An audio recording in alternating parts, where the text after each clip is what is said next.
এটা দর্শক কমেন্ট তো সবসময় থাকে যে ভালো জিনিস আবার চাই আবার চাই। তার মানে হচ্ছে ভালো জিনিস কম খাওয়াতে চায় দর্শক, মানে আমাদের ডিরেক্টর দর্শককে।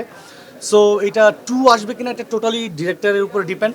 আমরা অ্যাজ এ পারফর্মার আমরা তো চাইবই ভালো জিনিসের সাথে থাকতে, আমরাও চাই, বাট এটা ডিপেন্ড করে ডিরেক্টরের উপরে।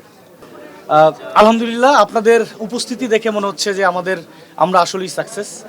এবং আমাদের ডিরেক্টর মোহাম্মদ মোস্তফা কামাল রাজ ভাই, ওনার এই নাটকটিকে ঘিরে যে ক্যানভাসটা ওনার ছিল, আমার মনে হয় ক্যানভাস অনুযায়ী তো সবাই সাকসেস হয় না।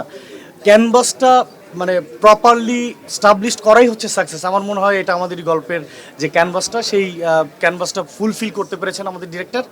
এবং আমরা অ্যাজ এ আর্টিস্ট হিসাবে আমরা এই নাটকের সাথে সম্পৃক্ত থাকার জন্য আমি পার্সোনালি আমি যদি বলি আমার কথা, আমি ভীষণ লাকি যে এরকম একটি সাকসেসফুল প্রোডাকশানে আমি কাজ করেছি অ্যাজ এ পারফর্মার হিসেবে। আমি কৃতজ্ঞ মোহাম্মদ মোস্তফা কামাল রাজ, আমার মেন্টর, ওনার কাছে। এবং আমার মনে হয় যে বসের যে ক্যানভাসটা যে তৈরি করেছেন বাংলাদেশের এই মুহূর্তে, মানে পারিবারিক একটা ক্যানভাস, এই ক্যানভাসটা অব্যাহত থাকবে। এবং আমরা বরাবরই সাকসেসফুল টিম নিয়ে আপনাদের সামনে বারবার হাজির হব এবং এটা চাই বারবার হাজির হতে।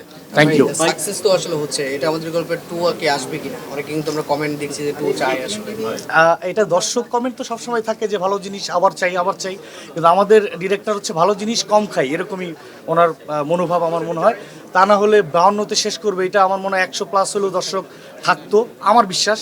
কিন্তু যেহেতু 52তে শেষ করলো, তার মানে হচ্ছে ভালো জিনিস কম খাওয়াতে চায় দর্শক, মানে আমাদের ডিরেক্টর দর্শককে। সো এটা টু আসবে কিনা এটা টোটালি ডিরেক্টরের উপরে ডিপেন্ড।